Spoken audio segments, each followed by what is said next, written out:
Alors, chers compatriotes, je vous propose, chers membres du bureau et chers collègues délégués, qu'on puisse commencer notre rencontre avec les compatriotes de la diaspora, si vous êtes d'accord. Pardon. Il est donc 18h15. Le temps d'attente habituel donc, de 15 minutes est passé. Nous voulons remercier les compatriotes qui ont pu donc, se joindre à nous aujourd'hui, en ce jour donc, du samedi 22 janvier 2022, pour ce temps de rencontre avec les membres, je dirais, exécutifs du Haut Conseil des Togolais de l'extérieur France, dans cette journée que nous avons appelée Haut Conseil des Togolais de l'extérieur, organe fédérateur de la diaspora. Ce temps d'échange est un temps important parce qu'il vient 2 ans après la mise en place du Haut Conseil. Et nous avons tenu à ce rendez-vous parce qu'il est important pour nous de rendre compte à la diaspora togolaise en France qui nous a élus et qui fait que donc, nous avons accepté donc, de mettre nos énergies au service de notre diaspora et de notre pays. D'aucuns le font d'une autre manière, mais nous pensons que nous allons ensemble dans la même direction. Dans ce temps que nous avons préparé avec l'ensemble des membres du bureau ici présents, que je remercie, nous avons voulu être de manière pédagogique et laisser la place à l'échange. Vous présentez le Haut Conseil. C'est quoi le Haut Conseil? Parce que ça fait à peine 2 ans qu'il existe et il est possible que parmi nos compatriotes de la diaspora, certains ne savent pas ce que c'est le Haut Conseil, quels sont ses objectifs, comment il est organisé, comment il fonctionne. Et nous pensons que ce temps est un temps important. Et comme dit l'adage, pour se coucher, il faut d'abord s'asseoir.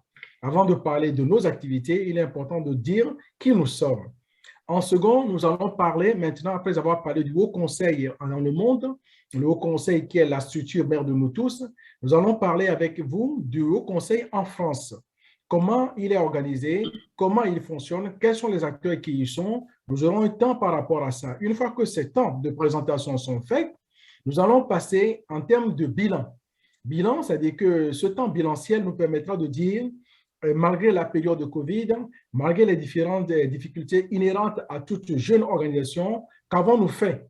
Et par rapport à la diaspora, par rapport à notre pays, donc nous allons vous exposer les activités que nous avons menées et en dernier moment, nous allons vous parler dans les grandes lignes de ce que le Haut Conseil a fait dans le monde entier. Quand je dis dans le monde entier, la France fait partie du monde entier, la diaspora togolaise en France et en Europe fait partie du monde entier. Donc, ce que fait le Haut Conseil nous concerne également. Nous allons également vous parler des activités que nous avons pu réaliser. Puis, à l'issue de ce temps de présentation que nous voulons court, pédagogique et synthétique, nous allons laisser la parole aux compatriotes présents pour interchanger avec nous et à demander des précisions, poser des questions, faire des suggestions, des propositions. Parce que n'oublions pas, nous sommes tous membres du Haut Conseil, dès lors que nous sommes Togolais de l'extérieur, et l'apport des uns des autres sera forcément un apport qualitatif pour que nous puissions avancer collectivement dans cette œuvre pour notre diaspora et pour notre pays. Merci en tout cas de votre disponibilité, merci de votre présence à ce temps de rendez-vous, et sans tarder, nous allons entamer le vif du sujet pour laisser la parole à Kosiwa Pigli qui va nous présenter la première partie de ce qu'est le Haut Conseil et nous allons faire le déroulé et on a voulu cet temps un peu court, pas trop de détails pour laisser le temps à la discussion et avec votre permission, je laisse la parole à Akosiwa. Akosiwa, tu as la parole.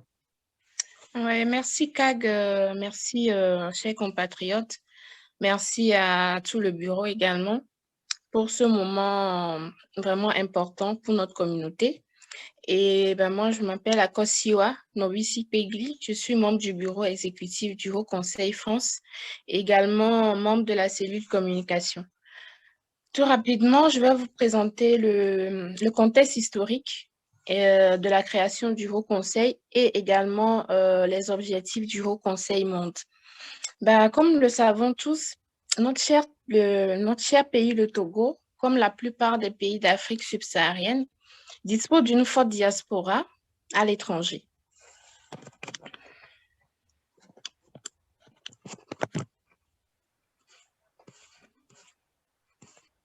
Problème de micro? Allô? Oui, allô? Oui. Oui, est-ce que vous m'entendez? Non, on t'avait perdu, oui. Tu peux reprendre, oui. J'ai juste un petit souci technique. Allô? OK. Oui. Donc, je disais que, comme nous le savons tous, notre cher pays, le Togo, dispose d'une forte communauté, d'une forte diaspora à l'étranger. Avec une superficie de 56 785 km², le Togo compte en 2021 une population de 8 285 000 habitants. Et à côté de ce chiffre, la diaspora togolaise compte environ 2 millions de personnes, selon le ministère des Affaires étrangères, de l'intégration régionale et des Togolais de l'extérieur. Et selon le ministère, ce chiffre constitue un important levier de développement, un véritable réservoir des compétences, de talents et des capitaux qui, mis ensemble, peuvent avoir un impact réel sur le développement du Togo. Et selon le ministère, les Togolais de l'extérieur contribuent également au titre des transferts de fonds à plus de 10% du PIB du Togo. Pourtant, cependant, cette diaspora togolaise est peu organisée, selon le ministère, dans les pays de résidence en comparaison aux diasporas des pays comme le Mali, le Burkina et le Sénégal. C'est une diaspora émiettée en plusieurs associations avec des difficultés à se regrouper, à s'organiser en fêtière, capable d'assurer la représentation, la représentativité de tous les Togolais et toutes les associations togolais vivant à l'extérieur. C'est pour cette raison qu'en 2005, les plus hautes autorités togolaises ont enclenché une politique de rapprochement en direction des Togolais de l'extérieur afin de mobiliser les apports et les contributions pour une construction nationale. Pour matérialiser cette nouvelle dynamique, le gouvernement togolais a pris des mesures qui ont permis la mise en place des institutions, mécanismes, des gestions de questions relatives à la diaspora, comme par exemple la Direction des Togolais de l'extérieur, la DTE, et l'institutionnalisation du cadre d'exécution du programme diaspora, la suppression des visas également pour les membres de la diaspora togolaise détenteurs d'une double nationalité. En 2014, le gouvernement togolais a organisé également des tournées de sensibilisation de la diaspora togolaise. Ces rencontres ont eu lieu en Europe, à Paris, en Amérique, à Montréal et en Afrique, à Lomé. Au cours de ces assises, les Togolais de l'extérieur ont adopté des recommandations au rang desquelles la création du Haut Conseil des Togolais de l'extérieur. Ces recommandations ont permis au gouvernement togolais d'organiser des élections des délégués pays du Haut Conseil au niveau mondial en 2019 et a procédé au lancement officiel du Haut Conseil à Lomé également en 2019. Donc voilà un peu le contexte historique de la création du Haut Conseil. Et aujourd'hui, le Haut Conseil des Togolais, pour vous expliquer, est un organe consultatif de statut associatif non partisan, non discriminatoire et à but non lucratif. Il n'est pas affilié à aucune obédience confessionnelle, philosophique ou politique. Au niveau mondial, on compte aujourd'hui 4 zones de couverture dans le monde avec 77 délégués qui travaillent sur le terrain. Donc, dans la zone Afrique, on compte au total 45 délégués répartis sur 27 pays. La zone Amérique compte 6 délégués répartis sur 3 pays et la zone Asie et Océanie compte 7 délégués répartis sur 6 pays et la zone Europe compte 19 délégués répartis sur 17 pays, parmi lesquels nous avons le HCTE France. Et je vais vous expliquer également les objectifs du Haut Conseil Monde. La première objectif global consiste à fédérer les différentes communautés des Togolais éparpillés dans le monde afin de capitaliser leur potentialité. Nous avons également des objectifs spécifiques au niveau monde c'est pour, le Haut Conseil a appelé également à rassembler les Togolais et Togolaises de l'extérieur sans distinction aucune, susciter également des actions sociales susceptibles d'améliorer les conditions de vie des Togolais et des Togolaises de l'extérieur, d'apporter également toute assistance aux structures associatives togolaises dans la mesure des moyens disponibles et d'assurer également la pleine participation des Togolais et Togolaises de l'extérieur au développement économique, social et culturel du Togo. Alors, je vous remercie et je passe la parole à Kag pour la suite. Merci. Merci à Kosiwa. Donc, on continue avec le slide suivant. L'organisation du Haut Conseil est faite en 3 grandes entités. un bureau mondial. Le bureau mondial donc, est composé d'un président, de 4 vice-présidents de zone, la zone Afrique, Amérique, Asie, Océanie et la zone Europe, d'un porte-parole.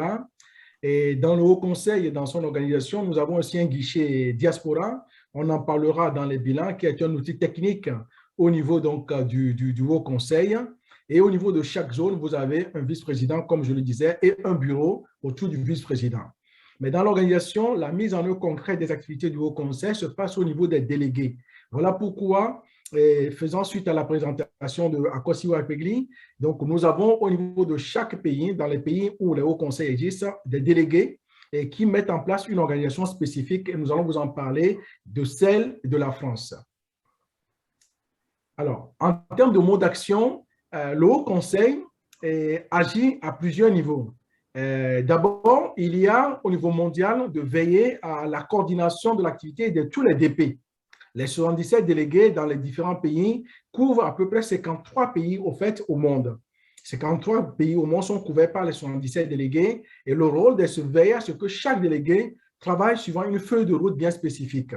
Et à l'échelle de chaque zone, la zone Europe, la zone Afrique, la zone Amérique, la zone Asie et Océanie, il peut y avoir des actions, je dirais, supranationales, donc pays, et qui font que l'ensemble des délégués mis en commun portent des projets. Et puis, bien sûr, dans le mode d'action, le Bureau mondial du Haut Conseil, tel qu'on l'a présenté récemment, est un bureau aussi qui est porteur d'action pour l'ensemble des délégués. Voici un peu les 3 niveaux en termes de mode d'action où le Haut Conseil opère pour essayer d'être au service de notre diaspora et aussi au service du développement de notre pays. Donc voilà ainsi rapidement présenté ce qu'est le Haut Conseil, ses objectifs, son organisation et son mode opératoire. Et tel que c'est dit, maintenant nous allons voir au-delà du Haut Conseil monde, un cas spécifique du Haut Conseil pays, et donc nous arrivons au Haut Conseil France, et nous allons laisser la parole donc à Edem, à Gboronou et Essi, qui vont nous présenter cette partie. Edem, tu peux commencer s'il te plaît.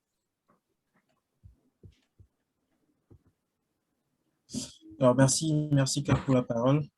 Pour cette première partie, je vais laisser la parole à Essi, Madame Essi Aïvor, qui va nous présenter les objectifs du HCTE France.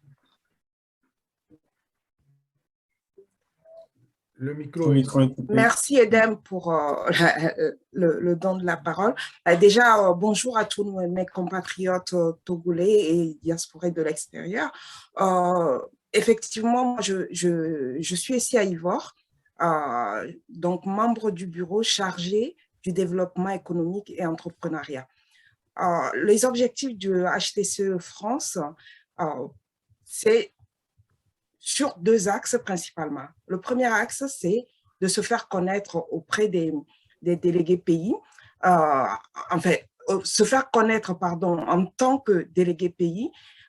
Pour ce faire, c'est auprès des consulats, des ambassades, des associations, en fait, en gros, auprès de toute la diaspora togolaise pour savoir ce qu'est le HCTE et savoir le rôle qu'il a concrètement au niveau de la France.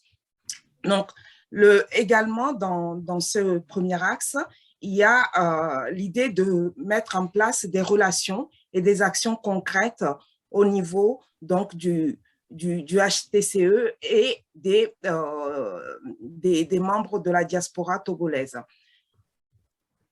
Le deuxième axe, qui concerne concrètement le fait de se mettre au service des Togolais de l'extérieur. Ça veut dire quoi? Ça veut dire que le HCTE est là pour répertorier les problèmes que peuvent rencontrer les Togolais de l'extérieur, ensemble essayer d'y apporter des solutions, identifier, accompagner les porteurs de projets au niveau de la diaspora, pour voir qu'est-ce qu'ils ont envie de faire, qu'est-ce qu'on peut mettre en place pour pouvoir les accompagner, pour pouvoir réaliser leurs projets, pour les mettre en œuvre de façon concrète et facilitée. Également, de promouvoir donc l'investissement vers le Togo, puisque chacun le sait, je ne vous apprends rien, l'idée d'investir donc vers le Togo permettra pour nous tous de pouvoir faire développer notre pays. et bien entendu de défendre les intérêts des Togolais de l'extérieur. Ça veut dire quoi? Ça veut dire qu'effectivement, quand on fait remonter les problèmes, voir ensemble quelles sont les solutions qui sont proposées au profit en fait des Togolais de l'extérieur, quels sont leurs intérêts, à qui s'adresser pour pouvoir trouver des solutions et les accompagner vers ces éléments de solution. Donc, voilà sur les deux axes ce que propose en fait le HCTE au niveau de la France. Pour la suite, je cède donc la parole à mon collègue Edem. Alors, merci à Essie pour la parole. Alors, pour la petite présentation, moi, c'est Edem Agberonou, chargé de partenariat et coopération au sein du bureau HCTE France. Alors, du coup, je vais vous parler de l'organisation qui a été mise en place par le HCTE France d'une façon globale et plus spécifiquement par les délégués pour atteindre des objectifs qui ont été déclinés ci-dessus, suivant les deux axes. Alors, dans l'organisation aujourd'hui, le HCTE fonctionne suivant trois entités principales. Nous avons dans un premier temps les délégués qui ont été élus pour remplir des missions avec des objectifs spécifiques, lesquels ont fait l'objet de la précédente exposée faite par ma collègue ici. Ensuite, nous avons un bureau, donc pour aider les délégués dans leur mission, ils ont mis en place un bureau. Le bureau a été constitué après un appel à candidature, suivi des interviews qui ont été faites des candidatures qui ont été réceptionnées. Et à l'issue de ces interviews, les chargés, les responsables des différents postes ont été désignés. Et enfin, les membres du bureau ainsi que les DDP se sont organisés en 3 commissions dont je donnerai les détails dans les slides suivantes. Il est important de noter aujourd'hui que les DP ainsi que les membres du bureau se sont engagés et travaillent bénévolement pour faire avancer le HCTE France. Pour aller dans le vif du sujet, nous avons à la tête du HCTE France 3 délégués. Nous avons le DP, Monsieur Kofi Toulabo, qui est le coordonnateur des activités du HCTE France. Ensuite, nous avons la déléguée Madame Pulchéri Kouachi, qui s'occupe de toutes les questions de communication du HCTE France. Et nous avons Monsieur Kak Sanoussi, qu'on ne présente plus, et qui est le moteur qui propulse le HCTE d'une façon globale, et plus particulièrement le HCTE France. Concernant le bureau, nous venons de voir donc les DP. Le bureau, du coup, est constitué aujourd'hui de 7 postes principaux, dont j'ai l'immense honneur de présenter les responsables. En premier lieu, nous avons donc M. Kola James, qui est le point focal aujourd'hui au sein du bureau HCTE France et qui converge toutes les questions concernant la vie estudiantine de la diaspora togolaise en France. Nous avons pour le poste de solidarité et d'affaires générales, nous avons M. Ekou Jules et Mme Koubalkota Ieda. Pour les questions de développement économique et entrepreneurial au sein de la diaspora en France et aussi au Togo, nous avons les chargés M. Urosama Abdelak et Mme Aïvo Essi qui vient de faire la présentation précédente. Pour poursuivre, nous avons moi-même qui suis chargé de partenariat et coopération, que ce soit ici en France ou même au Togo. Pour les questions relatives à la communication et événements, nous avons Mme Pegliakosiwa et M. Akogo Kobla qui sont chargés ensemble avec la DP Pulchéri, de travailler sur toute la partie communication et l'organisation des activités au sein du HCTE France. Pour les questions d'organisation et de secrétariat, nous avons Mme Konou-Rita. Et enfin, pour les transferts de compétences, M. Agbenda Alexis. Concernant la troisième partie de l'organisation du HCTE France, nous avons les commissions dont j'ai parlé tantôt. Le bureau, afin de travailler plus efficacement pour l'atteinte des objectifs, s'est constitué en 3 commissions principales. La première, c'est la commission commission chargée des relations avec les associations professionnelles, de la diaspora et du recensement des associations. La seconde commission est l'appui aux membres de la diaspora, chargée de la protection des personnes, des biens et des affaires générales. Et enfin, nous avons la commission études des affaires économiques, financières, de la promotion du développement, de l'investissement et de la diaspora. Les commissions à date sont ouvertes à tous les Togolais ou Togolaises de la diaspora qui résident en France et qui souhaitent contribuer activement à la progression en fait, de ce dispositif, qui a été mis en place pour justement converger les voix de la diaspora française, de la diaspora togolaise en France. Pardon. Donc, voilà un peu l'organisation du HCTE France telle qu'elle est aujourd'hui. Donc, je vais remettre la parole à Kag pour la suite. Si c'est la carotte, je prends aussi parce que c'est agréable. Donc, il n'y a pas de souci. Le bâton, là, il faut le garder. Je ne veux pas. Ouais. En tout cas, merci pour cette présentation du HCTE France. Nous allons passer donc à une étape importante. C'est bien qu'on dise qui nous sommes, comment nous sommes organisés, qu'est-ce que nous voulons faire. Et là, c'est de dire qu'est-ce que nous avons fait, qu'avons-nous essayé de faire et on a essayé de faire durant ces 2 années avec la période Covid. Et pour donc cette partie bilancielle, je laisse la parole à ma collègue déléguée, pays Pulchéri Kouachine, et accompagné donc de Jules et Claude pour cette présentation. Pulchéri, je vous cède la parole. Merci, Kag. Bonjour à tous. J'espère que vous vous portez bien, ainsi que vos proches. Donc, avec mon collègue Jules, comme le disait Kag, nous allons vous présenter le bilan des 2 années d'action HCTE France. En effet, la crise sanitaire nous a retardés. Cependant, nous avons pu avancer. Alors, les actions vont porter sur 3 axes majeurs. Il y a la visibilité en termes de communication, la constitution et la mise en place d'un bureau, les réalisations d'activités et d'actions auprès de la diaspora. Alors, en ce qui concerne la visibilité en termes de communication, nous avons la création d'une page Facebook ainsi que son animation. Une page où vous pouvez avoir accès aux actualités de la diaspora. Nous comptons aujourd'hui plus de 1000 abonnés.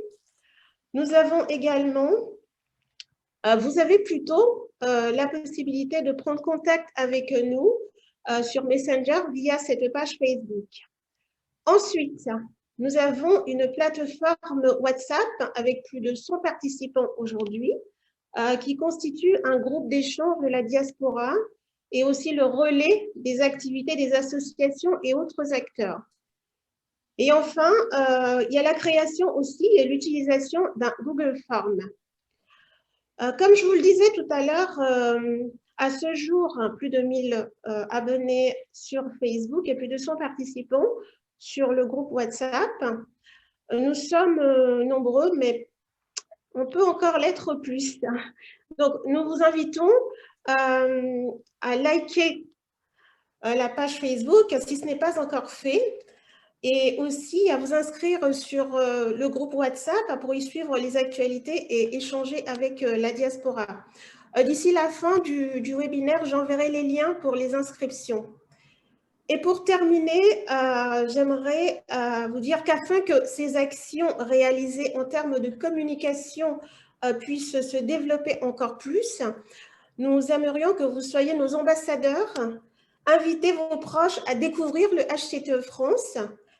Nous sommes avec vous pour une diaspora togolaise forte et puissante pour contribuer au développement de notre chère patrie, le Togo. Merci pour votre attention. Pour la suite, justement, de nos actions en France, je vais passer la parole à mon collègue Jules. Eh bien, merci Pulchéri. Bonsoir à tous et à toutes. Bonsoir à nos chers compatriotes. Moi, je suis Jules Eclou. Je suis membre, comme l'a énoncé Deb, je suis membre du bureau HCTE en charge des affaires générales et de la solidarité. Et c'est à ce titre que je vais faire sommairement le second volet du bilan du HCTE France. Eh bien, il s'agit, outre la communication, pour une meilleure visibilité du HTCE, il s'agit d'un volet qui se décline en 2 actions. C'est des actions phares. Alors, c'est des actions qui sont en adéquation avec la feuille de route des toilettes de l'extérieur et aussi avec le plan d'action des DP, bien entendu, les délégués pays. Alors, il s'agit d'abord de la Constitution, comme l'a évoqué Edem dans une slide précédente, et la mise sur pied d'un bureau selon une procédure de recrutement à l'issue de laquelle 10 membres ont été recrutés pour 7 postes bien distincts, comme l'a évoqué Edem. Au chapitre des réalisations qui constitue le second axe de ce bilan, alors il est question d'un volet qui se rapporte à des actions de solidarité et surtout au fonctionnement du HTCE en interne. Alors au titre des actions de solidarité, nous avons entre autres des soutiens et des assistances que nous portons à certains compatriotes dans plusieurs domaines. Et il est question ici des compatriotes qui ont été souvent en détresse et ou en difficulté sociale. Également des problématiques qui sont liées à certaines démarches administratives pour lesquelles nous avons des compatriotes qui sont tout le temps en difficulté. Il y a aussi la gestion du rapatriement des compatriotes qui ont été décédés, voilà, surtout que ce soit par le temps des Covid ou par le passé. Il y a aussi la représentation du HTE par rapport à certaines initiatives de la diaspora. Et je voudrais parler ici des initiatives comme les éditions Été en famille, où le HTCE a été sollicité et présenté et représenté, ce que nous appelons communément Pomeraya. L'édition, les 2 dernières avant-éditions, c'était à Bretigny-sur-Orge et puis à Lomé, au Togo. Nous avons aussi des relais des informations de la diaspora pour ce qui concerne les actualités et les diverses informations relayées par le groupe WhatsApp et par le groupe Facebook, comme l'a évoqué Pulchéry tout à l'heure. Au niveau de la France également, nous avons organisé un webinaire qui a vu la participation de beaucoup de monde. La visioconférence également du 30 mai 2020, qui a vu la présentation du HTCE France et ses délégués à la diaspora. Et ceci, nous avons aussi en amont du processus de recensement une forte implication du HTCE qui a été fortement impliqué dans ce processus, le processus qui est toujours en cours de réalisation.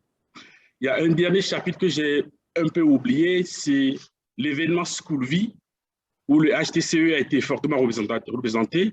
C'était, je crois, l'été dernier, où nous avons porté assistance à l'événement par une forte représentativité. Au chapitre des actions, alors, il est question d'une organisation et du fonctionnement du HTCE en son sein. Alors, il est important de rappeler que on s'est structuré de la façon suivante.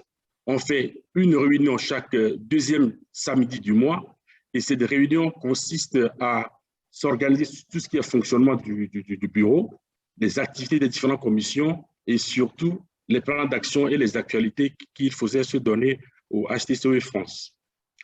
Au niveau des différentes commissions, alors il y a la commission communication qui a fait un gros travail. La preuve en est aujourd'hui qu'on fait ce webinaire grâce à tous les membres impliqués, grâce au DP et surtout grâce aux différents collègues de la commission communication qui ont fait un lourd travail pour la réussite et la réalisation de ce webinaire. Alors, au terme de la présentation de ce bilan France, il me paraît aussi un peu important de rappeler, comme Pulchéry l'a déjà fait, en quelques lignes des préconisations. Et il va s'agir de demander à nos chers compatriotes de se faire inscrire sur le Google Form, de s'enregistrer sur la plateforme WhatsApp également, et puis la plateforme Facebook, et surtout de liker. Le lien sera divulgué en fait du webinaire et tout un chacun pourra la latitude de s'enregistrer. Et pour finir avec le bilan, je vais passer la parole à CAG pour un cap sur le bilan France, le bilan monde plutôt. Je vous remercie. Merci Jules et merci à Pulchéry pour cette présentation du bilan au Conseil France, mais nous y reviendrons certainement dans les questions avec les compatriotes sur des précisions. Nous avons déjà vu une question au niveau du chat, on essaiera d'y répondre le plus complètement possible. Maintenant, nous allons parler du Haut Conseil dans sa globalité monde.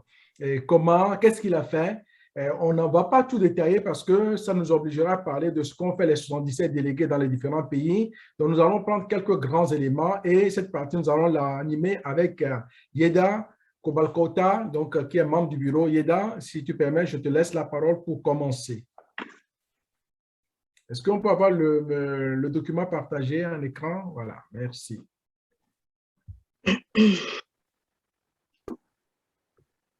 Bonjour à tous, bonjour chers compatriotes, bonjour chers collègues. Je vais présenter cette partie avec Kag qui n'est plus à présenter, qui s'est déjà présenté, que tout le monde connaît. Et au niveau du bilan HTCE Monde, le HTCE a eu à mener plusieurs opérations, notamment l'opération COVID-19.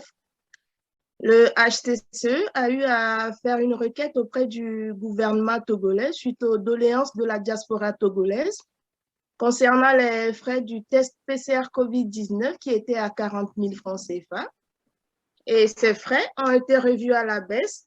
Au lieu de 40 000, les frais sont à 25 000 maintenant. Et cela s'est fait à partir de juillet 2021 et c'est conformément à une orientation de la CEDEAO qui avait suggéré aux pays membres de ramener le prix à 25 000.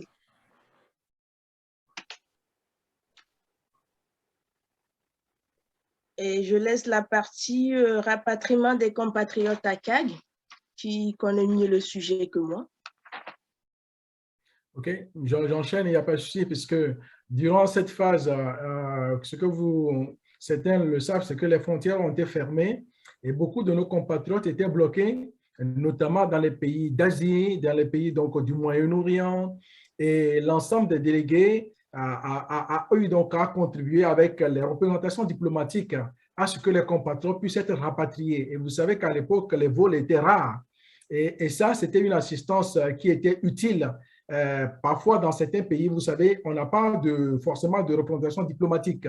Les délégués sont des fois plus proches et en lien avec les ambassades dont c'est la zone de couverture, tout a été fait pour que différents compatriotes puissent regagner Lomé. Pour nous, c'était un moment très important parce que ce n'est pas grand-chose, mais le fait d'avoir aidé à faire en sorte que les compatriotes ne soient pas restés longtemps dans des zones de cantonnement et de regagner le pays a été quelque chose de satisfaisant. On poursuit, Yeda. Alors, je continue par le guichet diaspora. Vous avez tous peut-être entendu parler du guichet diaspora, mais certains ne savent pas exactement ce que c'est que le guichet diaspora. On peut dire que le guichet diaspora, c'est un outil technique qui a été mis en place par le ministère des Affaires étrangères, de l'intégration régionale et des Togolais de l'extérieur, pour principalement apporter des réponses aux besoins d'assistance des membres de la diaspora pour les formalités administratives et autres telles que le passeport, la carte nationale d'identité. Pour ceux qui sont déjà allés à Lomé pour refaire faire leur passeport, quand vous arrivez au service des passeports, il y a spécialement un service dédié à la diaspora qui permet de mieux vous orienter pour vite établir votre passeport. Et c'est aussi un outil d'appui au conseil et accompagnement pour les porteurs de projets de la diaspora et qui veulent réaliser des projets au Togo. C'est aussi d'apporter une assistance technique au ministère sur les questions touchant à la diaspora et proposer des outils et assurer un suivi, une contribution de la diaspora togolaise au développement du Togo. Alors, dans la suite de ces activités, nous parlons des missions économiques. C'est quoi? Parce que nous sommes concernés par le développement, en tout cas le bien-être de nous tous dans la diaspora, mais aussi par le développement du pays. Et donc, le rôle des délégués a été, au-delà des délégués, même beaucoup de membres de la diaspora aussi, de faire en sorte que les gens puissent aller investir au pays. Et donc, à conduire des missions économiques. À l'heure où je vous parle, par exemple, nous avons une grande mission économique qui est conduite par un de nos compatriotes délégués de l'Asie, avec des investisseurs qui sont à Lomé depuis 2 semaines. Il y a récemment un compatriote également donc, de l'Italie et plusieurs acteurs comme ça essaient d'amener des missions économiques au pays. C'est important parce que ça nous amène à parler de notre pays, à mettre en avant les atouts du pays et à faire en sorte que les gens aillent investir au Togo. Et donc, différentes missions économiques, qu'il s'agit donc des nationaux ou des internationaux, des expatriés, ce sont des choses qui sont dans la feuille de route des délégués et de l'ensemble des membres du Haut Conseil dans le monde entier? Alors, dans les actions menées par le HTCE, il y a le webinaire Investir au Togo. C'est un webinaire qui avait réuni 1400 inscrits et c'est par cette initiative que le HTC et la diaspora a voulu jouer à l'extérieur de le rôle de courroie de transmission et d'intermédiaire entre l'État et les Togolais de l'extérieur dans le but de réunir les hommes d'affaires qui aspirent à investir au Togo. Si Kaga a quelque chose à ajouter, parce que c'est Kag qui avait animé le webinaire Investir au Togo. C'était un projet de beaucoup de délégués, d'abord européens et puis mondial. C'est important parce que voilà, au-delà d'amener les gens à connaître le pays, c'est aussi montrer ce que nous avons, quelles sont les instances au pays qui accueillent les gens. Parce que la Commission de développement économique n'en a pas parlé, mais il y a un travail qui a été fait déjà au niveau du Haut Conseil France par rapport aux besoins d'investissement des gens au pays, quels sont les freins, quelles sont les attentes. Et donc, ce webinaire a été très important parce que ça a permis de faire connaître davantage aussi tout ce que le Togo a. Et nous avons établi, par exemple, une cartographie de différentes instances que les gens peuvent contacter quand ils vont au pays et pour donc essayer d'investir. Mais aujourd'hui, avec le guichet diaspora, ce sera encore, comme je dirais, facilité. Voilà ce qu'on peut ajouter sur le webinaire Investir au Togo du 10 avril dernier. Merci, Kag. Et là, nous allons parler de la maison de la diaspora. Certains ont vu l'information, mais ils ne savent pas trop ce que c'est. Et cette maison, elle est située où? Et la maison de la diaspora, c'est un lieu qui est totalement dédié à la diaspora togolaise. Elle est située dans l'ancien immeuble de l'OPAT. Comprenez l'OPAT, c'est pas pour ceux qui connaissent l'OPAT, l'Office des produits agricoles, qui est entre l'hôtel de 2 février et la BCAO et qui fait face à la direction générale Aura Bank. C'est là aussi que c'est le siège du HTCE et du guichet diaspora. Alors, nous voulons faire une information également sur le recensement des Togolais de l'extérieur, un projet du gouvernement togolais animé par le ministère des Affaires étrangères. Et donc, le Haut Conseil a été associé à cette dynamique qui est importante parce que plusieurs acteurs de la diaspora l'avaient réclamé parce que nous disons que ce qui n'est pas compté n'existe pas. Et donc, nous avons dit, par exemple, que la diaspora est estimée à 2 millions, mais peut-être nous sommes 1,2 million, nous sommes 3 millions, on ne sait pas en réalité. Et le recensement n'était pas juste destiné à compter, mais c'est aussi à identifier les compétences de la diaspora. Nous savons que la diaspora togolaise est riche de compétences plurielles. Donc, en même temps, établir une cartographie des compétences. Et l'idée attendue par rapport à ça, c'est d'être un outil de pilotage des politiques publiques. Et nous aurons besoin, par exemple, en disant que demain, on veut des vétérinaires au Togo, il suffit d'appuyer sur un bouton, on sait qu'il y a X vétérinaires dans tel endroit de la localité. Et aussi, combien nous sommes, quels sont nos domaines d'activité. Ce projet de recensement est en cours et le Haut Conseil est associé dans la méthodologie préconisée. Il y avait 2 temps importants. Un premier temps de sensibilisation pour expliquer c'est quoi le recensement, pourquoi le gouvernement veut faire ce recensement et comment ça va se passer. Ce temps de recensement s'est passé au mois de novembre dans beaucoup de pays en Afrique, en Europe et dans les pays d'Amérique. Et la seconde phase consistait à une phase pilote. C'est-à-dire qu'une fois que les gens ont estimé, il faut tester pour voir est-ce que ça marche réellement. Est-ce que les observations des uns des autres ont été prises en compte. Donc, actuellement, nous sommes dans la phase pilote où on teste, on invite les uns les autres à s'inscrire. Le lien a été diffusé sur les réseaux sociaux, donc il sera encore diffusé peut-être dans les chats ici pour que les gens s'inscrivent.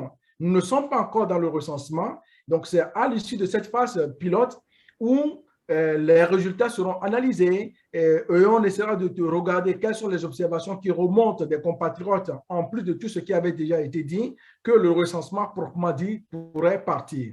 Donc, c'est un moment important pour nous tous, compatriotes de la diaspora togolaise, parce que c'est la première fois que le pays lance ce recensement et pour l'instant, donc, nous sommes, comme je le disais, dans cette phase pilote qui nous concerne tous et ceux qui sont connectés ou ceux qui le seront, l'information sera toujours diffusée pour que les uns les autres soient davantage édifiés pour comprendre de quoi il est question.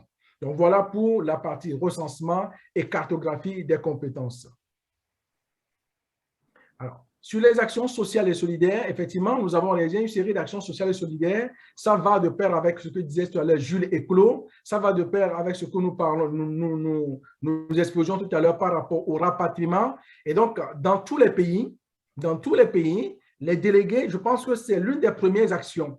Et des fois, l'action sociale et solidaire, ce n'est pas grand-chose. C'est le fait qu'un compatriote appelle pour demander une information. À quel moment je peux faire telle chose? À quel moment, à qui dois-je m'adresser? On met la personne en lien avec telle ou telle autre personne. Donc, je pense que c'est le quotidien de la plupart des délégués. Et qu'il s'agisse des délégués en France avec l'ensemble des membres du bureau, que dans les autres pays européens ou du monde, c'est principalement ce que font les délégués, surtout cette première année, parce que l'idée, c'est d'être au service de tous les compatriotes dans leurs besoins.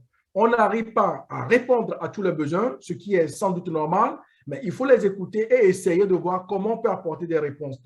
Donc, voilà, de manière, je dirais, synthétique, ce qu'est le Haut Conseil, quelles sont les activités du Haut Conseil et qu'est-ce que le Haut Conseil a essayé de faire, a pu faire ici en France et dans le monde entier.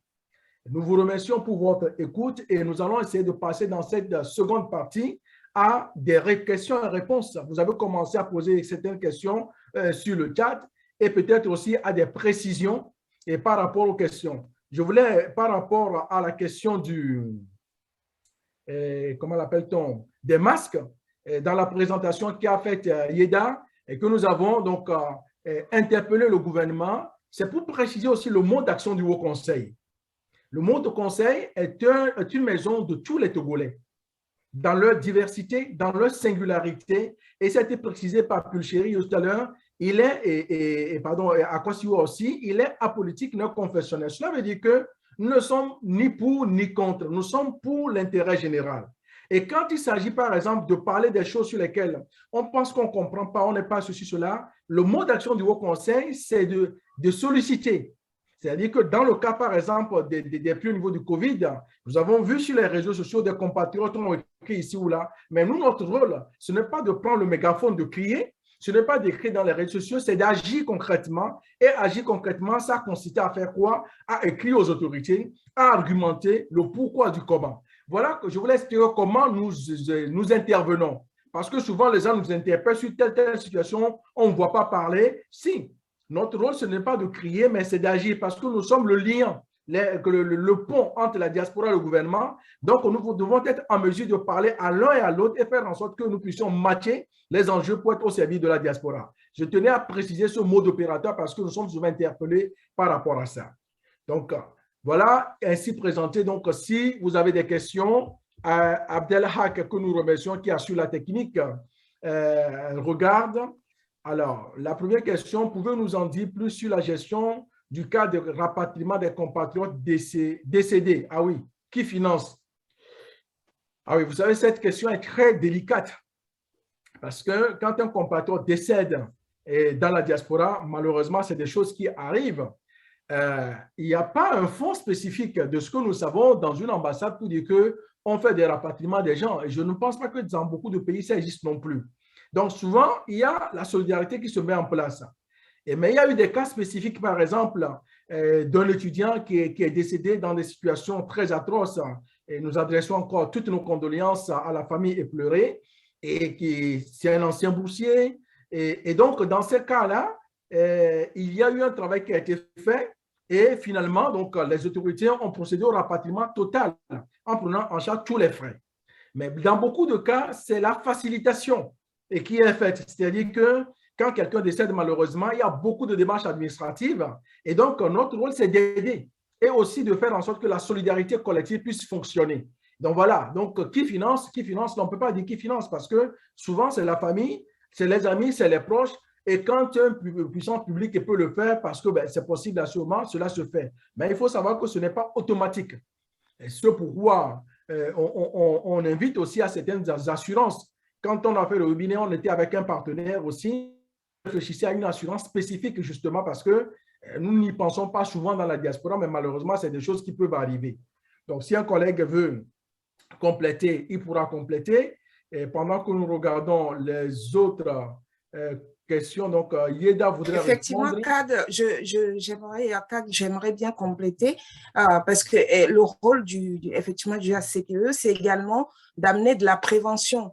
Et comme disait CAD à l'instant, c'est que effectivement, il existe des assurances et c'est d'informer les gens par rapport à ce type d'assurance pour éviter de se retrouver dans la panade au moment où malheureusement un de nos membres, en fait, un de nos compatriotes décède et qu'il faille organiser son rapatriement. Donc, ces assurances-là, si je ne m'abuse, ne s'élèvent guère à plus d'une vingtaine d'euros par mois. Donc, c'est aussi d'accompagner les gens dans la prévention en leur amenant ce type d'informations. Et ça, là aussi, c'est encore notre rôle, oui. Oui, tout à fait ici, parce que pendant que tu parles, je me souviens que nous avons un compatriote qui est à Toulouse d'ailleurs, et qui avait saisi le conseil parce qu'il est dans le domaine assurantiel avec une profession intéressante et je pense qu'on a tout intérêt à ouvrir dans ça. Qu'il y ait plusieurs assurances, ce n'est pas grave. On dit chez nous au pays que beaucoup de viande ne garde pas la sauce, mais c'est important qu'un accent particulier soit mis sur ce point-là. Tu as tout à fait raison. Alors, Yeda voudrait répondre à la question qui est posée. J'aimerais savoir si le renouvellement des passeports depuis ici en France est toujours d'actualité à l'ambassade du Togo à Paris. Yeda, tu as la parole. Bonjour, monsieur Kwamivi Maoulolo Aziagba. Oui, le renouvellement du passeport depuis ici en France est toujours possible. Il faut juste se rapprocher de l'ambassade du Togo en France, à Paris, au 17 rue Alfred Roll, dans le 17e arrondissement, pour tous les renseignements.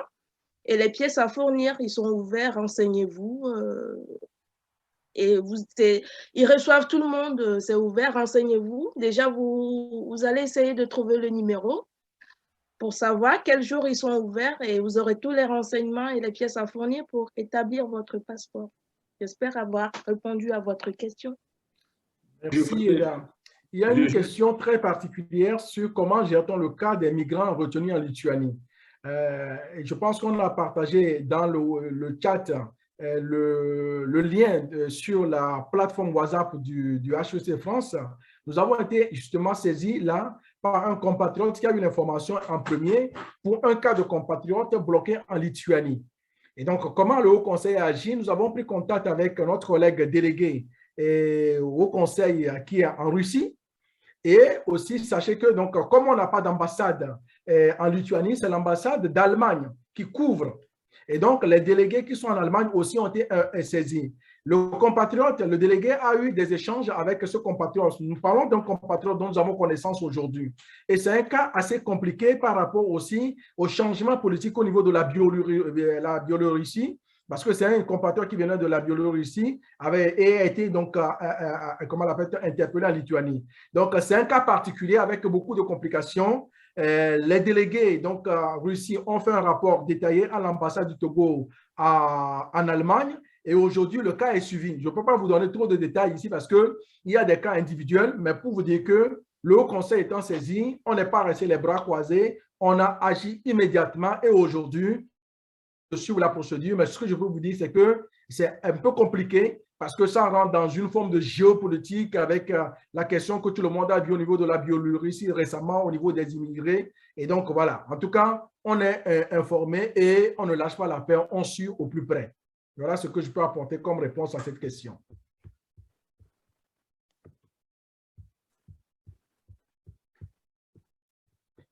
Alors, la parole circule toujours par rapport aux observations, mais aussi, comme je dis, vous savez, les compatriotes, voilà, ce n'est pas que des questions, c'est aussi des propositions, parce que nous sommes tous tenanciers du Haut Conseil, et notamment en particulier pour ceux qui sont en France. Et donc, comme on dit qu'il y a beaucoup plus d'intelligence dans plusieurs têtes, donc vos propositions aussi sont les bienvenues, maintenant ou après, donc en rejoignant la plateforme pour laquelle les liens ou le lien est partagé dans le chat pour qu'on puisse continuer à travailler ensemble et à faire en sorte que nous soyons vraiment au service de notre diaspora telle que nous nous sommes engagés. Et puis, les collègues du bureau, si quelqu'un a envie aussi d'apporter une précision sur un point présenté, peut-être rapidement, on peut le faire, hein, puisque nous sommes en famille. Donc, l'idée, c'est d'être le plus ouvert et le plus explicite possible par rapport à toutes nos activités. Eh bien, Kag, moi, je voudrais revenir sur l'établissement des passeports à l'ambassade de France pour dire aux compatriotes qui ont posé la question. Oui, alors pour dire qu'il y a une préinscription qui se fait en ligne. Il fait la préinscription avec la fiche et ça lui facilite la tâche quand il se rendra plus à l'ambassade. Il faudrait nécessairement une préinscription et là, il a toutes les ans par rapport aux documents qu'il faudrait fournir. Voilà. OK. Alors, dans le chat, il y a M. Joe Boyche qui aimerait parler. Donc, je pense qu'il a levé la main. Donc, on va lui laisser s'exprimer en fait devant tous. OK, il n'y a pas de souci.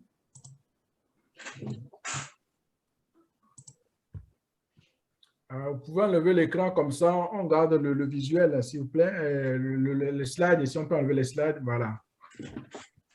Parfait. Vous avez la parole, on vous démute et puis Joe Boy, tiens. C'est ce qui est fait, normalement il doit pouvoir parler là. Donc il faut activer votre micro.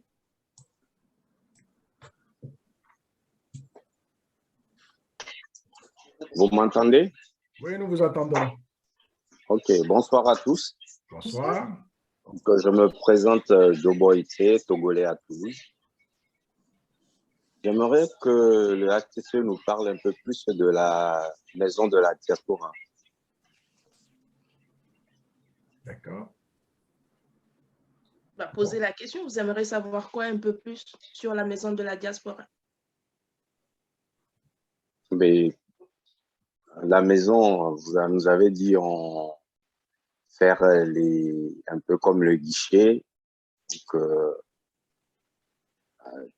qu'est-ce que exactement on pourrait y faire? Parce que quand on dit diaspora, est-ce que dites-nous la définition de cette maison. OK. Yeda, tu veux ou tu veux que j'ajoute? Non, vas-y, Kag, tu maîtrises bien le quelques mots. Vas-y. La maison de la diaspora, pour parler de manière basique, par exemple, dorénavant, par exemple, nous avons des bureaux qui sont le siège du Haut Conseil et en même temps le guichet diaspora. Imaginons que vous, Joe Boy et Tien, vous arrivez à Lomé, vous devez rencontrer un partenaire. Vous n'avez pas de bureau et vous ne voulez pas l'accueillir dans votre salon ou ceci ou cela. Donc, là, c'est votre maison. Il suffit de demander, vous avez rendez-vous, vous avez un bureau, vous accueillez votre invité. C'est-à-dire que la maison de la diaspora devient un lieu fonctionnel. C'est le bureau de tous les Togolais de l'extérieur qui vont au Togo. Et ensuite, la maison de la diaspora a des services. Le fait qu'on ait un guichet diaspora, c'est l'outil technique du Haut Conseil. Ce guichet diaspora, par exemple, vous avez une démarche administrative à faire, vous avez un projet à faire et des gens à vouloir rencontrer. Le rôle, c'est de faciliter le travail des compatriotes. Donc, vous trouvez ça à la maison de la diaspora. Vous voyez, Yeda présentait tout à l'heure en disant que quand vous allez à la DGDN par rapport au papier, passeport, carte d'identité, effectivement, il y a aujourd'hui un espace dédié pour la diaspora. Vous arrivez à gauche, vous y allez, on vous prend en charge. Et là, vous voyez, donc vous êtes aidé déjà là-bas, mais le guichet diaspora peut également vous accompagner dans vos démarches. Donc, la maison de la diaspora, c'est un ensemble de choses fonctionnelles. On n'a pas voulu que ce soit un juste statique. Donc, dorénavant, vous allez au Togo, vous savez où aller, vous avez une réunion à faire, il y a une salle de réunion. Il suffit donc de prendre contact, de réserver, en respectant les règles. En plus, nous sommes en période Covid et ainsi de suite. Donc, il n'y a pas de problème. Et voilà ce que c'est l'esprit de la maison de la diaspora pour que chaque Togolais, une fois au Togo, se sente à l'aise en disant que voilà, je viens, je passe une journée, peut-être que je viens me connecter au Wi-Fi là-bas parce que j'ai un entretien à passer en direct avec quelqu'un en France ou, je ne sais pas moi, aux États-Unis. Je viens à la maison de la diaspora, je prends un rendez-vous et je fais mon activité. Voilà de manière, je dirais, schématisée ce qu'est la maison de la diaspora. Merci pour cette explication.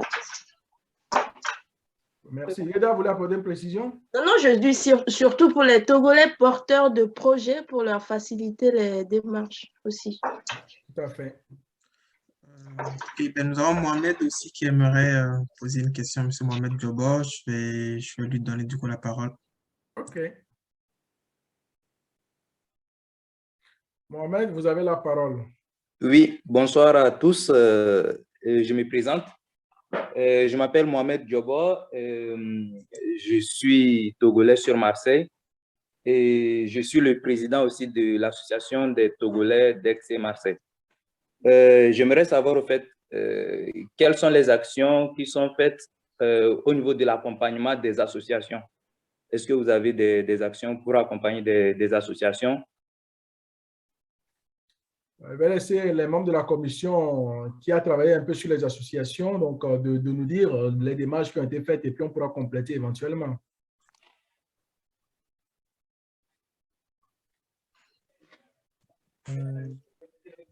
Merci, Monsieur Diobo, pour votre question. Il y a une commission, quand je présentais tout à l'heure la partie des actions qui ont été réalisées par le bureau HCTE France, il y a une partie il y a une commission qui a été mise en place du coup pour, dans un premier temps, recenser les associations. Essentiellement, lors de ce premier ou lors de des années, surtout au cours de l'année 2021, il était vraiment question pour nous de recenser les associations afin de, par la suite, essayer de mettre en place des partenariats avec ces associations-là et justement pour les aider dans leurs activités quotidiennes, que ce soit ici en France ou même vers le Togo. Alors, dans l'exercice de cette tâche-là, nous avons eu quelques difficultés. Voilà, pour utiliser un euphémisme, c'est quelques difficultés. La problématique majeure pour nous, ça a été le fait que à chaque fois que voilà, nous allons à la rencontre des associations, voilà, les associations ne veulent pas vraiment se mettre en contact avec nous, où on a noté en fait une situation de rejet des associations. Voilà. Concrètement, il y a eu vraiment quelques actions dans ce sens, mais force est de constater aujourd'hui que au sein de la diaspora togolaise, il y a cette posture-là qui ne facilite pas les activités ou ce qu'on peut mettre en place envers ces associations. Néanmoins, il y a quelques activités d'accompagnement pour les associations qui ont bien voulu collaborer avec nous, notamment pour les activités qui ont été réalisées lors des épisodes de la COVID, où les HCTE a accompagné ces associations-là dans la distribution de kits sanitaires, etc. Donc, globalement, voilà ce qui est fait à date aujourd'hui.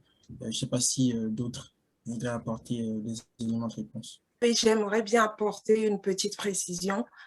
C'est-à-dire qu'en fait, comme je disais précédemment lors de ma présentation, c'est qu'on veut œuvrer avec les associations.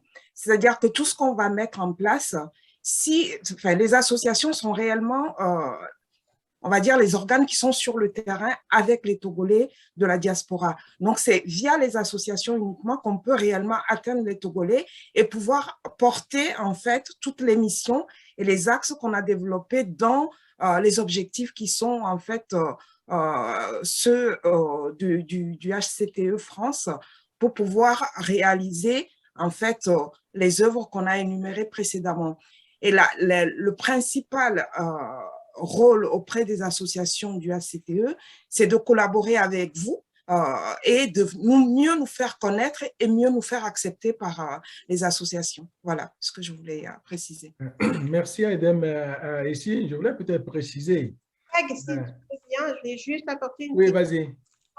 Voilà, aussi en fait, comme on parlait tout à l'heure de collaboration, nous, c'est l'objectif en fait, et c'est au cas par cas, parce que si les associations acceptent de collaborer avec nous, nous allons agir en fonction des besoins, justement. Voilà, on étudie justement au cas par cas pour voir dans quelle mesure justement nous pouvons collaborer et apporter l'aide nécessaire en fait.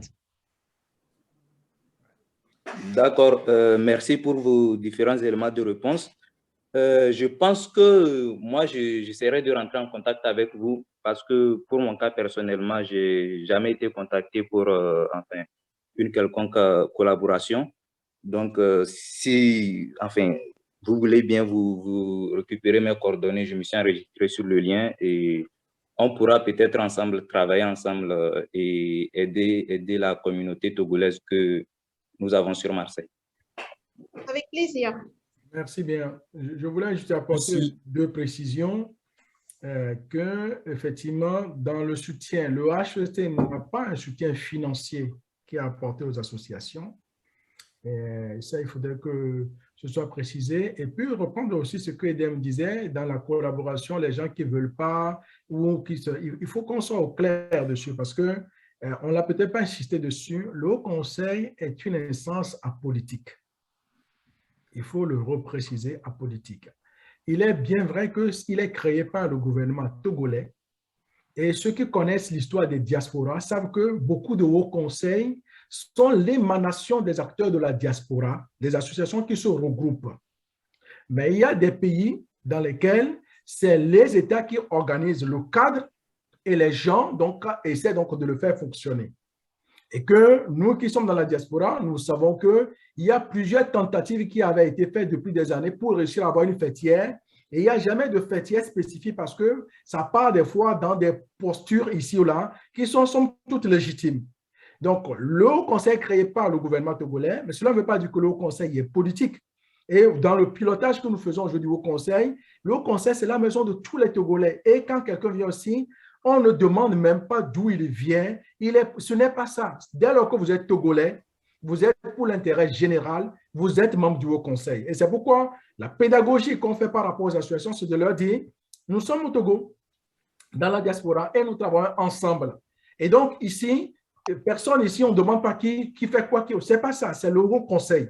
Donc c'est important. Et c'est un message aussi pour les associations, des fois, qui ont des réticences ici ou là. Mais depuis que le Haut Conseil existe, à quel moment on peut dire que le Haut Conseil n'a pas fait en sorte que tous les Togolais se retrouvent en son sein? À aucun. Donc, nous fonctionnons comme ça aujourd'hui. Et il est important que dans la diaspora et au Togo, nous puissions avoir un espace comme ça, comme le Haut Conseil, où tous les Togolais viennent. On ne leur demande pas quelles sont leurs appartenances réelles ou supposées. Dès lors où ils sont pour l'intérêt du pays, pour la diaspora, on œuvre ensemble. Et c'est important de le marteler parce que c'est normal aussi que des gens se disent, mais comment si, quand on regarde, si nous sommes qu'à 2 ans, et donc le bébé a 2 ans, donc il est encore avec des dents de lait. Et donc après, tu vas pouvoir manger de la viande vraie. Donc voilà, les choses vont venir progressivement, mais il faut continuer cette pédagogie de la répétition. Et merci donc à Mohamed Diobo de Marseille. Donc je pense qu'avec les collègues ici, ce sera un grand plaisir d'œuvrer. Et les petits commencements sont importants. Et voilà pourquoi nous sommes sérieux et très rigoureux sur les petits commencements, faire en sorte que, quel que soit le nombre de compatriotes, quel que soit le nombre d'associations, il faut que notre approche soit une approche qualitative en termes donc de rendu et de probité dans les choses que nous faisons.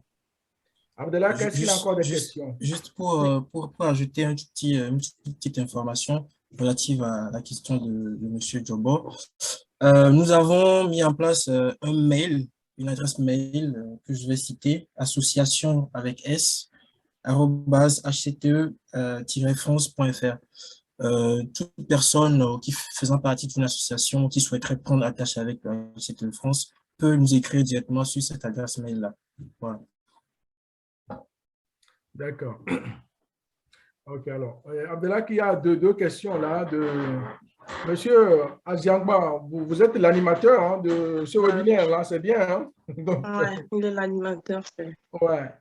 Alors, Sémi, j'aimerais aussi savoir, vu que l'OHCT est un organe à 100% pour la diaspora, est-ce que cette diaspora peut se réunir en AG pour, par exemple, revoir les statuts et le règlement intérieur aux besoins?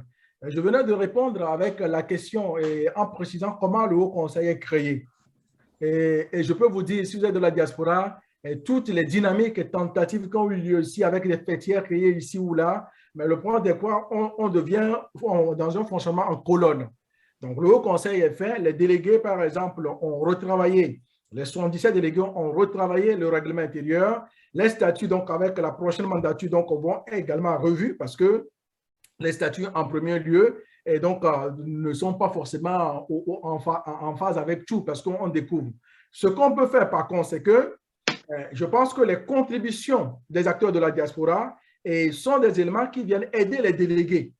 Par exemple, les membres du bureau contribuent, vous contribuez pour dire que voilà, ce que nous attendons, nous. Et donc, ces contributions, parce que c'est l'instance des délégués qui participent à l'Assemblée générale prochaine pour donc travailler sur les statuts et le règlement intérieur. Mais on peut faire dans chaque pays des travaux en amont pour associer les compatriotes en termes de réflexion, de suggestions, pour que quand il y aura des modifications, on puisse tenir compte des sujets qui nous semblent les plus pertinents pour la bonne marche du Haut Conseil. Je ne sais pas si des collègues ici avant qu'on ne passe à la question suivante.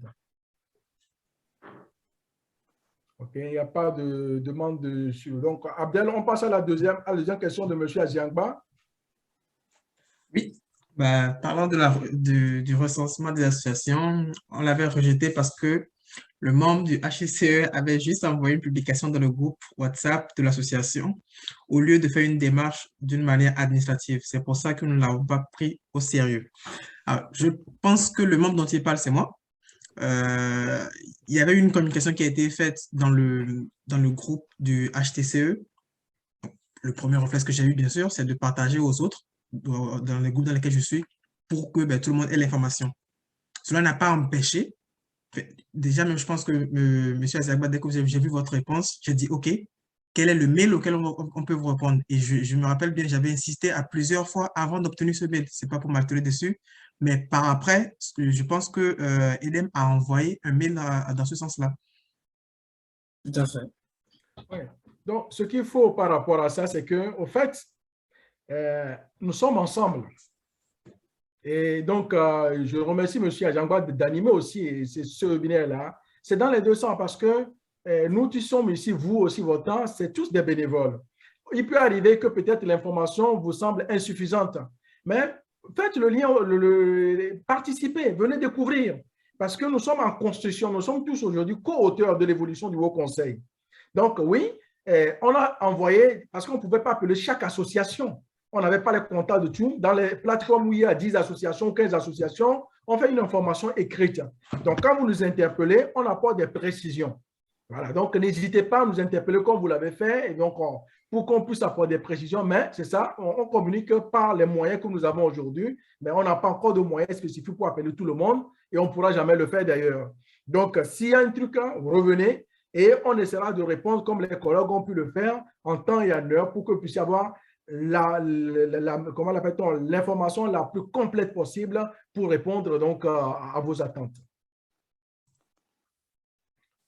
Monsieur Djobo redemande la parole, c'est ça? Oui, exactement. Okay. Enfin, j'aimerais apporter mon petit apport par rapport à cette question de rejet, enfin, dont vous faites face au niveau des associations. Je pense qu'il n'y a pas d'association, enfin, d'étudiants ou enfin de Togolais de l'extérieur, des villes qui soient politiques au fait. Je pense que toutes les associations sont apolitiques et se confronter à un problème de rejet par les présidents ou les responsables des associations qui sont déjà apolitiques, c'est quand même un truc sur lequel vous pouvez peut-être travailler mieux, et notamment au niveau de la prise de contact avec ces associations. Je pense que pas mal d'associations également des différentes villes de France essaient de mettre en place, comme vous, des pages Facebook où ils peuvent, enfin, ils restent joignables par toute personne qui désire entrer en contact avec eux pour une quelconque question ou demande. Donc, je pense que vous, à votre niveau, peut-être par faute de moyens, oui, je peux l'entendre pour pouvoir joindre tout le monde, mais c'est déjà des pistes de solutions. Essayez de rechercher en fait, des associations à travers des, je sais pas, associations des Togolais d'Aix-Marseille. Normalement, vous allez nous retrouver, nous, enfin, vous faites ça pour quelques villes et vous rentrez en contact avec les responsables de ces associations. Vous les expliquez encore mieux là, enfin, c'est quoi le Haut Conseil des Togolais de l'extérieur. Donc, enfin, vous les expliquez mieux pour enfin, être mieux acceptés parce que je pense qu'ensemble, on peut faire quelque chose de grand. Donc, voilà. Merci. Merci pour les suggestions. Il y a une question, je crois que Yeda voulait répondre à cette question, non? Et de manière concrète, comment un Togolais de la diaspora lambda, indépendamment de toute association, peut-il participer aux activités du Haut Conseil? Yeda? Non, j'ai déjà répondu par texto. Ah, J'ai dit à la personne d'intégrer déjà le groupe WhatsApp, comme ça il aura toutes les informations. Oui, non, oui, mais c'est bien que, comme tu le dis à haute voix, du voilà, coup, s'il y a d'autres personnes qui sont intéressées, peuvent l'entendre. Merci. Ah, d'accord. C'est bien ça, c'est parce que j'avais vu la réponse, mais pardon. Pour faire bénéficier aux autres, au fait. Quoi. Il y a Pulchéry qui a envoyé les liens WhatsApp et Facebook, essayer d'intégrer les groupes et la page Facebook via les liens. Comme ça, vous aurez toutes les informations et pourrez participer aux activités si vous voulez. Alors, Okay, aussi, moi, je compte aller un peu loin parce que je me dis que, excusez-moi, madame, je t'ai coupé la parole. Monsieur Ouro-Sama, vous n'avez pas demandé la parole. Bon, donc, on vous donne la parole. Je me suis excusé auprès de Edem que j'ai coupé. Et je pense être sûr que ce que je vais dire, c'est ce qu'il allait dire aussi. Au-delà d'intégrer en fait les groupes WhatsApp, aujourd'hui, le HCCE dispose de différentes commissions qui est ouvert en fait à toute la diaspora. C'est-à-dire que n'importe quel membre de la diaspora qui souhaite en fait agir aux côtés du HCCE peut intégrer ces commissions. Ces commissions ne sont pas réservées exclusivement aux membres du bureau ou bien des délégués HCCE. Donc, c'est ouvert à tous pour que chacun apporte sa contribution. Donc, du coup, en complément, je me permets du coup de rappeler en fait les dénominations des 3 commissions qui existent, desquelles tout le monde peut faire partie. La première commission, on a les relations avec les associations professionnelles de la diaspora et du recensement des associations. À ce titre, nous avions effectué un petit sondage au cours des mois de juillet, août, et pour lequel un Google Form avait été mis au point, qui avait été du coup qui a été ressorti du coup des actions qu'avait présentées monsieur Jules Leclou. Il y a aussi la commission appui aux membres de la diaspora chargée de la protection des personnes, des biens et des affaires générales. Et en 3e commission, nous avons l'étude des affaires économiques, financières, de la promotion du développement, de l'investissement et de la diaspora. Donc, globalement, nous avons ces 3 commissions aujourd'hui qui travaillent, qui sont à pied d'œuvre et pour essayer, en tout cas, d'œuvrer dans la dynamique dans laquelle nous sommes avec le HCPE. Donc, globalement, voilà les 3 commissions. Toute personne qui est intéressée peut justement nous écrire sur le lien des associations ou sur l'adresse mail officielle de HCPE France. Merci, Edem. Est-ce qu'il y a d'autres questions sur la plateforme? Non, je n'en vois pas, à moins que quelqu'un ait quelque chose à dire. Oui, j'avais quelque chose à dire, et c'est par rapport à l'intervention de M. Aziagba. Et apparemment, il doit avoir un réseau associatif au niveau de Marseille. Alors, s'il peut nous mettre en contact avec ce réseau associatif, et ceci est peut-être valable pour les autres membres aussi, alors nous, on pourra aller prendre contact avec eux, voilà, pour une présentation du ASTCE si c'est possible. Ce n'est pas Aziagba qui a un réseau associatif au niveau de Marseille, si je ne me trompe pas. C'est monsieur Jobor. Jobor. Monsieur Jobor, excusez-moi, monsieur Jobor, oui, c'est Jobor. Okay. Bien. Écoutez, j'ai mis dans le lien l'information sur la phase pilote du recensement des Togolais de l'extérieur et donc des associations de la diaspora pour le partager avec les compatriotes qui sont ici. Donc voilà, nous allons tendre vers la fin de notre temps de partage. J'aimerais que ceux qui sont là, s'ils ont 1 ou 2 mots à dire, la parole leur sera donnée pour quelques mots de conclusion, aussi de propositions, de suggestions. Donc, c'est la 2e fois que nous faisons un webinaire par rapport à la diaspora togolaise. Je pense qu'on en fera peut-être un dernier à la fin de notre mandature.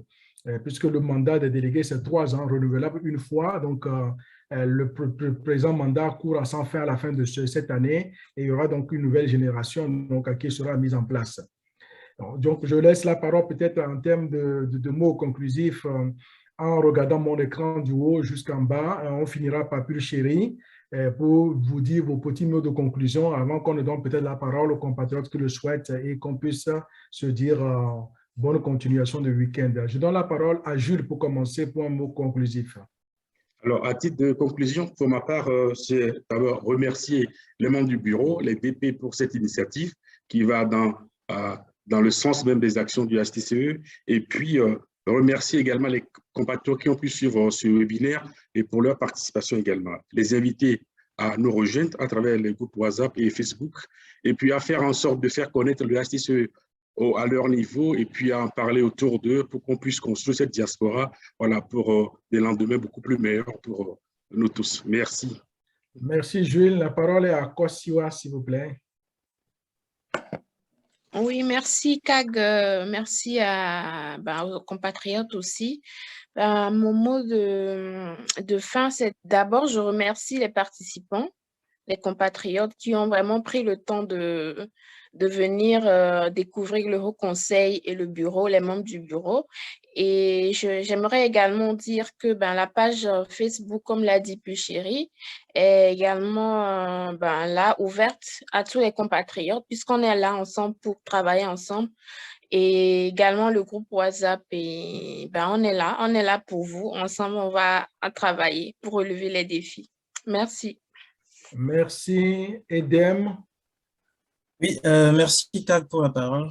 Je pense que je vais m'inscrire dans la même dynamique que mes prédécesseurs, en remerciant tout le monde, tous ceux qui ont pris de leur temps pour participer à ce moment d'échange ce soir, à commencer par mes collègues du bureau et ensuite pour tous les participants. Mon mot de fin sera d'appeler tout le monde à venir ensemble pour la construction de ce HCTE-là. Il est vrai que c'est un dispositif qui a été mis en place par le gouvernement, mais c'est à nous et à nous seuls de contribuer, de donner de nous-mêmes pour faire de ce HCTE ce que nous voulons qu'il soit. Donc, n'hésitez pas, moi je parle en tant que personne de la commission 1 qui est chargée du recensement des associations et j'exprime là les difficultés que nous avons eues pour justement entrer en contact avec les associations et pour moi c'est l'occasion quand même de nous appeler tous à nous rassembler autour de ce dispositif-là, car c'est à nous seuls de faire du HCTE ce que nous souhaitons qu'il devienne. Donc merci, voilà. Ce sera tout pour moi. Merci, Edem. La parole est à Yeda.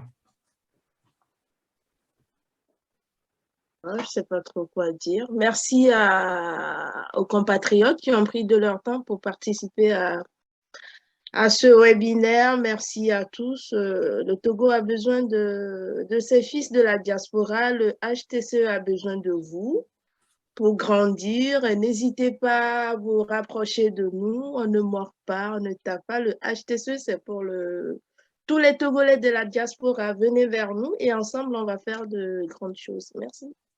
Merci, Eda. La parole est à Essie. Merci, Kag. Dans la lignée de tous, je remercie les participants, les membres du bureau et les délégués qui ont pu permettre à cet événement d'avoir lieu. Je dirais une chose, c'est que ce n'est pas fréquent qu'on donne à des personnes, je dirais à un peuple quasiment, l'occasion de se saisir d'une page blanche pour écrire sa propre histoire. Et c'est ce que nous vivons aujourd'hui.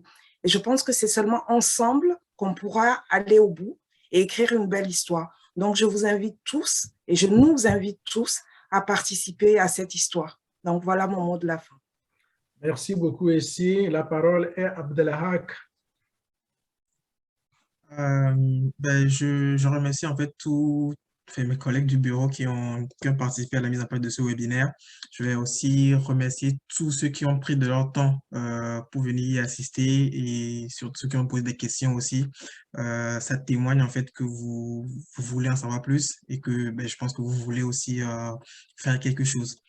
Je vais encore un peu marteler ce que mon collègue Edem et Sion dit, c'est que le HCE a été certes créé par l'État togolais, mais il nous appartient en fait de nous l'approprier pour en faire une institution dans laquelle en fait la diaspora se reconnaît. Donc, c'est par le concours de tous, en fait, que l'on peut arriver à cela. Et donc, je vais aussi inviter ceux qui ont des propositions, des suggestions, des initiatives même, de se rapprocher de nous et que l'on voit dans quelle mesure est-ce que l'on peut collaborer à mettre plus en valeur ou bien mettre plus en lumière ces initiatives-là. Donc, voilà, je remercie encore tout le monde. Merci beaucoup, Abdel Haq. Et maintenant, la parole est donnée pour terminer à Pulchéry. Merci, Kag. Merci beaucoup, chers collègues. Merci beaucoup, chers compatriotes, d'avoir participé à ce webinaire. Soyez les ambassadeurs du HCTE France pour une diaspora togolaise puissante. Ma mère disait que quand on est touché, on parle dans sa langue. Donc, je vais vous dire « Akpekaka ». À bientôt. Merci. Et on pourrait le faire dans plusieurs langues du Togo avec la diversité qu'on a justement. Et voilà, donc merci. Je fais le relais de Pulchéry. Donc, je vois peut-être un membre du bureau aussi qui est connecté, là, Alexis Agbenda, que je salue. Ils sont deux, Alexis Agbenda et James Kola. Et James Kola, voilà, je les salue également. Donc, ils ont participé, même s'ils ne sont pas dans le champ, et ils ont contribué aussi à la préparation de cette réunion. Je voulais justement les saluer pour leur contribution respective. Et puis aussi, donc, un mot donc, de remerciement du délégué coordonnateur Kofi Toulabor, qui est retenu donc par des engagements pour lesquels il n'a pas pu être avec nous aujourd'hui. Je voulais également donc le remercier pour son apport. Vous remercier donc d'abord vos chers collègues membres du bureau, Madame la déléguée, et pour votre implication. On l'a dit tout à l'heure, le travail au sein du Haut Conseil est un travail bénévole.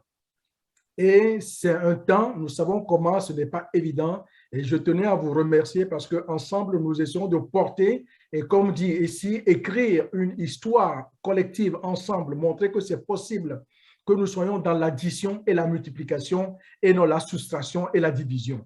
C'est notre credo, addition, multiplication, pour faire en sorte que le Haut Conseil soit vraiment cette authenticité où tout Togolais, quelle que soit son appartenance réelle ou supposée, puisse se sentir à l'aise. Nous sommes en train de bâtir quelque chose et ce n'est jamais évident de bâtir. Bâtir, ce n'est pas facile. Bâtir, ce n'est pas aisé. Bâtir a des imperfections, mais bâtir est jouissif parce que nous tendons à faire en sorte que dans notre diaspora, nous soyons tous unis, quelles que soient nos divergences parfois, en disant qu'on peut faire œuvre collective pour l'intérêt de tous nos compatriotes et pour le bien-être de notre pays. Voilà notre engagement collectif au sein du Haut Conseil, tous les membres ici bénévoles, ceux qui n'ont pas pu être avec nous et vous, membres de la diaspora, vous qui êtes ici présents, vous avez aussi manifesté cet amour. Certains qui ne sont pas le manifestent sur tous les jours, mais l'idée c'est que nous puissions être justement dans l'addition et la multiplication et faire en sorte qu'une fêtière comme le Haut Conseil soit puissant, comme dit Pulchéry, puissante, un haut conseil puissant, une diaspora puissante pour faire en sorte que nous transformons nos projets pour l'intérêt de la diaspora et pour le développement du pays. Merci pour le temps que vous avez passé ensemble. Merci, chers collègues. Nous continuons à œuvrer ensemble pour la diaspora et pour le Togo. Et nous pensons que quand on essaie, on réussit toujours et nous allons réussir ensemble. Merci encore. Bon week-end chez vous et surtout, protégez-vous par rapport à tout ce que vous savez et à très bientôt. Au revoir. Au revoir. Au revoir. À bientôt. À la télé, au revoir. Au revoir. Portez-vous bien. Merci, au revoir. À bientôt. Au revoir.